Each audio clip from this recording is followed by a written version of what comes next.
So you've gotten that letter from the Internal Revenue Service, but you're not quite sure why you got that letter. Today, I want to talk to you guys about 6 things that can trigger an Internal Revenue Service audit. All right? I'm Dr. Cozette and White, America's #1 tax and accounting strategist. I work with 6- and 7-figure CEOs, service-based CEOs, to help them reduce their tax liability, to understand where the money is going, how to double their bottom line, and to implement some key performance indicators, some targets, some metrics to help them reach their goals. I also work with our tax and accounting individuals to help them grow, scale, and leverage virtual firms. A lot of times those individuals are stagnant. They're not sure about systems to implement, strategies that they need to grow their organization, not their business. Because listen, there's truly a difference between growing a business and growing an organization. When we talk about organization, that means we're hiring individuals and we're bringing people on and we're growing a huge empire. Okay. So really quickly, tip number 1, one of the reasons that could trigger an Internal Revenue Service audit is your numbers, your reports, your forms don't match what the Internal Revenue Service has on file. That means either your W-2 that you submitted, your Form 1099 miscellaneous, your Form 1099 NEC, your 1099-R interest, any of those forms can be out of alignment with what the Internal Revenue Service has on file. Remember, what you submit as the taxpayer, the Internal Revenue Service will cross-reference or match that up, reconcile that to what they get from the various agencies.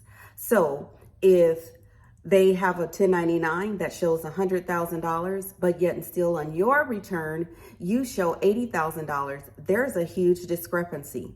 So that could trigger an Internal Revenue Service audit, and they will request certain backup to support how you derived at your income or whatever information they are requesting of you.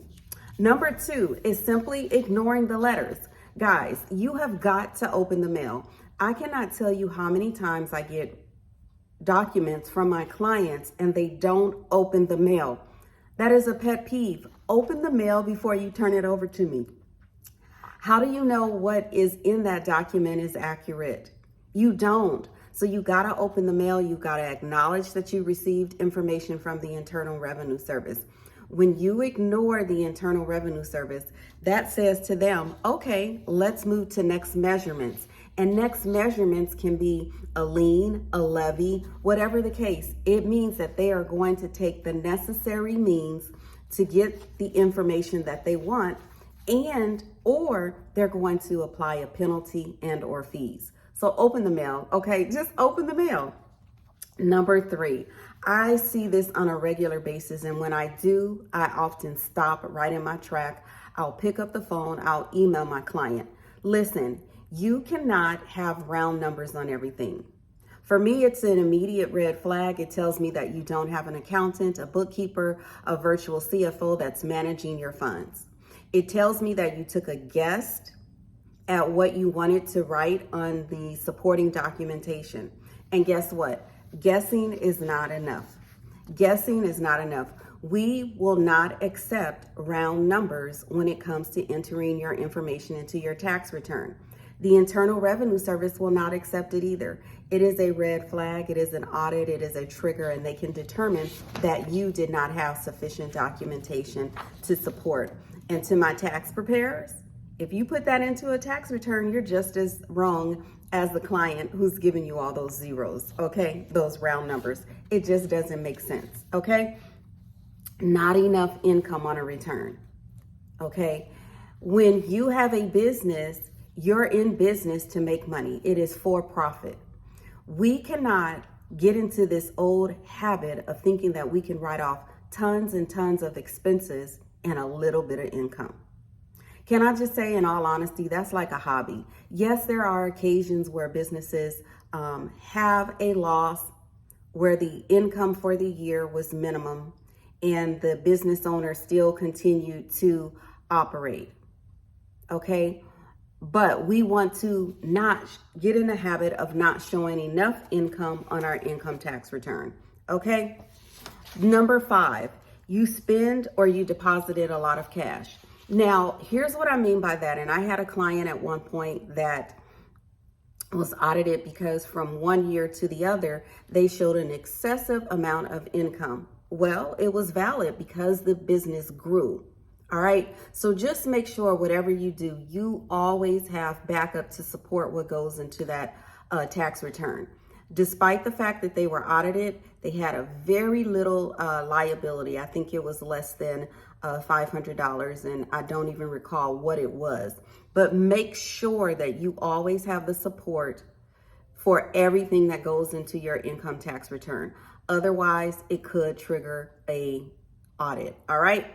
And then number 6, guys, don't ever attempt to represent yourself in front of the Internal Revenue Service. You will lose most of the time. And what that means is that you will end up owing the Internal Revenue Service more. Why? You don't know all the tax codes. Why? You probably don't know how to negotiate for yourself.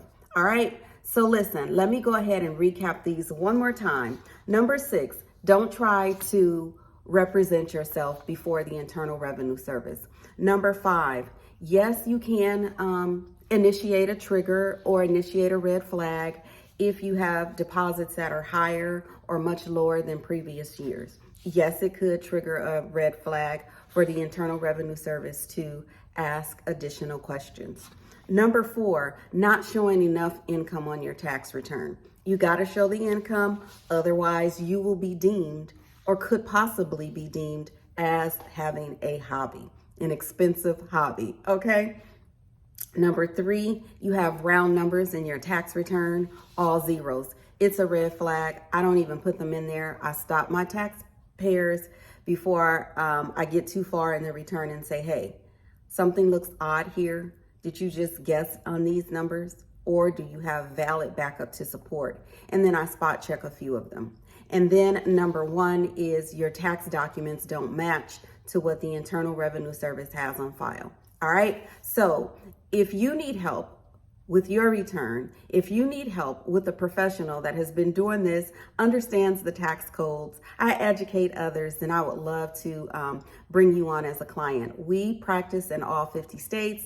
We do have space for a few new clients between now and the end of the year. So if your books aren't up to date, if you have not maintained accurate records, then let us help you get straightened out before the new year begins. All right. For my tax pros, listen, you guys have been asking me, and I would just want to let you guys know my last virtual CFO solutions course of 2022 will kick off soon. If you haven't registered, if you haven't reserved your spot, what are you waiting for? You guys are constantly in my DM. You guys get on my appointment calendar questioning what's in the course, going through these discovery calls. Listen, if you are ready to change the trajectory of your organization, then you need to register. I have one more course, the Virtual CFO Solutions course that I am doing in 2022.